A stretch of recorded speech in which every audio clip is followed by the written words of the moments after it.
like three push pull at a minimum is a 2-part move, right? I get a reaction out of him. I don't like anything in jiu-jitsu where it's like singular one-way attack, but you also want to have his reactions mastered.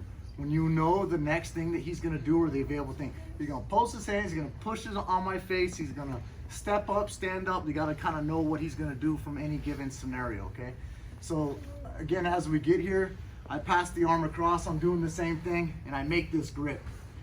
Now, as I start to scoot out, what's gonna happen is sometimes as Brock will square his knees up, he'll walk in a circle. So he starts to do that. He's trying to get his arm back, bring the arm back. He's trying to go back to this position and square up. So keeping the arm at the hip and the body like this is really important. Also, I'm gonna time my foot coming down and my other leg hitting his hip. So I'll just combine the back take with a simple, like a flower sweep variation, right? So I pass it across, and I look away too. When I do this real fast, I don't want to bonk heads. It puts you in the position that Brock was talking about earlier about tucking your head as well. So I'm like this, right? And I start scooting out. He may circle up to me. Cool, I'll do it the next time. I scoot out.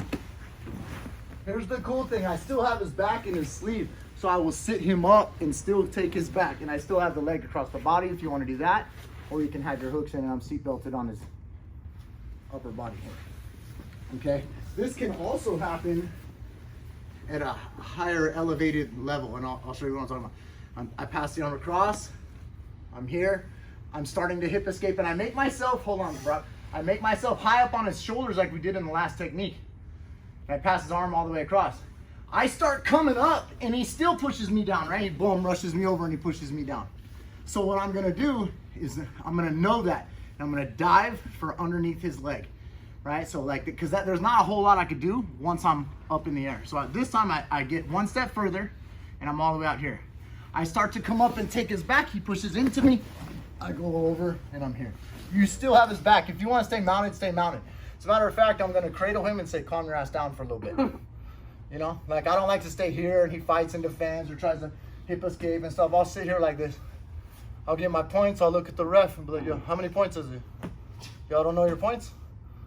Okay, it's 2 plus 4, right? It's mount plus sweep. So I'm here like this. Then I can settle down and go. If not, I still have my other grip, right? I still have that grip. So what I can still do is I can go back to the arm and push, right? So I push that arm, I turn him, and I seat him over onto this side.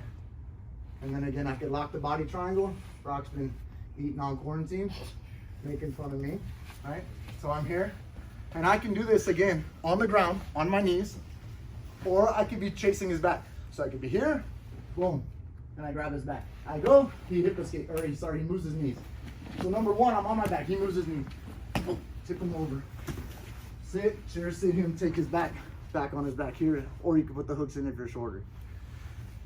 Second part of that is the exact same technique, except I'll let go of his sleeve because I had already let go of it. Watch, I'm here, I made it to this point, right? And then I'm not gonna hold on to the sleeve like I did in the first technique because I got to this level here. Now if he starts bum rushing me, this hand's gonna go underneath his knee, I turn, swing this leg underneath me before I land. I do not want to land like this. See my left leg? I don't want to land like that. So right before we land, swing, I come up, settle down, Brock. Okay? Then I get my points or whatnot. Or I can have swept him, right? I'll sweep him over. I'll chair sit my left knee like this and just push his wrist, push his sleeve. Can be here, technical mount. Or I'll do just this just because we were already on that mindset anyways, right? You can body triangle him. The arm that's around his neck is the one that's covered ear to ear. Does that make sense, guys? You don't have to do it right now, but just for the upper belts, I want to show you like any version of a 2-on-1, or an arm drag, or a back take. It's all the same thing. Like sometimes I'll just be here and drag, kind of variation of what Brock did, right? So like even when I'm here and I scoot to the side, he'll square up. I haven't even made an arm drag grip.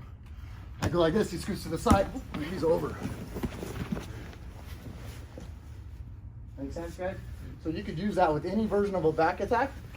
Like that, when he's like, oh no, and he's trying to square back up on you. And it's a good technique for all versions of grapplers too, because like judokas and wrestlers, they'll square up on you too. It's not just a jiu-jitsu thing. So you'll get all forms of grapplers with that. Ready, set.